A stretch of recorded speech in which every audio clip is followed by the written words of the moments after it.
नमस्कार दोस्तों, आज मैं आपसे एक ऐसा सवाल करने आया हूं जिसने शायद आपको भी कई बार सोचने पर मजबूर किया होगा। जैसे ही हम शेयर खरीदते हैं वह गिर जाता है और जैसे ही बेचते हैं वह चढ़ जाता है। क्या ये हमारे साथ ही होता है या ये शेयर बाजार की कोई चाल है? दोस्तों, ये कोई टोना टोटका नहीं है, ना ही ये कोई ब्रह्मांडीय साजिश है कि आपकी किस्मत ही उल्टी चल रही है।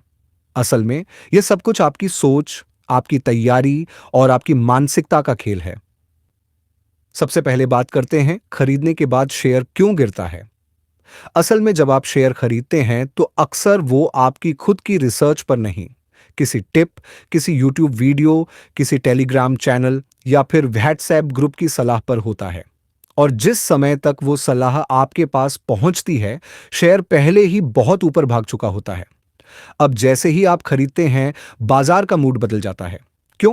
क्योंकि प्रोफेशनल ट्रेडर, स्मार्ट इन्वेस्टर्स उस समय प्रॉफिट बुक कर रहे होते हैं और आप आम निवेशक ठीक उसी समय घुस रहे होते हैं जब पार्टी खत्म हो चुकी होती है। अब बात करते हैं बेचते ही शेयर क्यों चढ़ता है। क्योंकि आपने उस स्टॉक को होल्ड करने की हिम्मत ही नहीं रखी।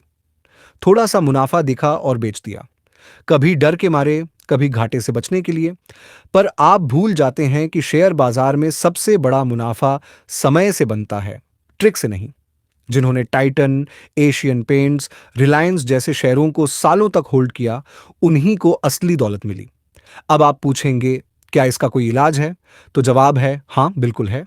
पर वो कोई जड़ी बूटी नहीं, बल्कि कुछ सख्त और सच्चे नियम हैं जिन्हें अपनाना पड़ेगा। सबसे पहला नियम, रिसर्च के बिना निवेश नहीं। अगर आपने खुद उस स्टॉक को समझा नहीं, उसकी कंपनी क्या करती है, उसका बिजनेस कैसा है, कमाई कैसी है, भविष्य में ग्रोथ कैसी दिख रही है, अगर ये सब आपने नहीं देखा तो वो निवेश नहीं है, वो सिर्फ जुआ है। दूसरा नियम, धैर्य रखो, मुनाफा मिलेगा। हर स्टॉक हर दिन नहीं भागता, आज नहीं तो कल, कल नहीं तो 6 महीने बाद।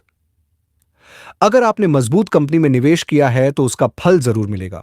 तीसरा नियम, दूसरों के कहने पर खरीदो मत और डर के मारे बेचो मत। बहुत से लोग शेयर तब खरीदते हैं जब वो ट्रेंड में होता है, मतलब जब वो पहले ही काफी ऊपर जा चुका होता है। और जब हल्की सी गिरावट आती है तो डर के मारे बेच देते हैं। यहीं पर सबसे बड़ी गलती होती है। चौथा नियम, हर निवेश से पहले अपना टारगेट तय करो। प्राइस का टारगेट, टाइम का टारगेट या इवेंट का टारगेट। जब तक ये तय नहीं होगा तब तक आप हर उठापटक में परेशान होते रहोगे। बिना टारगेट के निवेश बिना दिशा की नाव की तरह होता है, कब कहां डूब जाएगी कोई नहीं जानता। और पांचवा नियम, मार्केट और सेक्टर का सेंटिमेंट समझो। आज आईटी सेक्टर चल रहा है, कल एफएमसीजी चलेगा, परसों मेटल गिर जाएगा। अगर आपको यह बदलाव दिखना नहीं आता तो आप हमेशा गलत समय पर खरीदोगे और बेचोगे।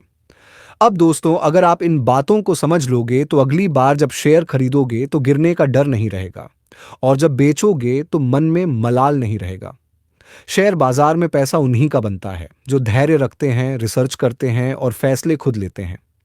जो सिर्फ भीड़ के साथ चलते हैं, उन्हें कभी रास्ता नहीं दिखता।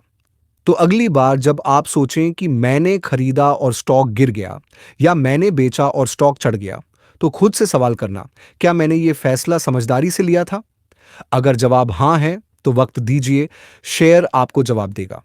और अगर जवाब नहीं है तो अगली बार फैसला लेने से पहले रिसर्च कीजिए, सोचिए और सीखिए। क्योंकि शेयर बाजार भावनाओं से नहीं, समझदारी से चलता है। शेयर बाजार में निवेश जोखिमों के अधीन है। निवेश करने से पहले किसी एडवाइजर की सलाह जरूर लें। मेरी आपसे गुजारिश है, इस वीडियो को अपने दोस्तों और परिवार के साथ शेयर करें, इस चैनल को सब्सक्राइब करें, बेल आइकन दबाएं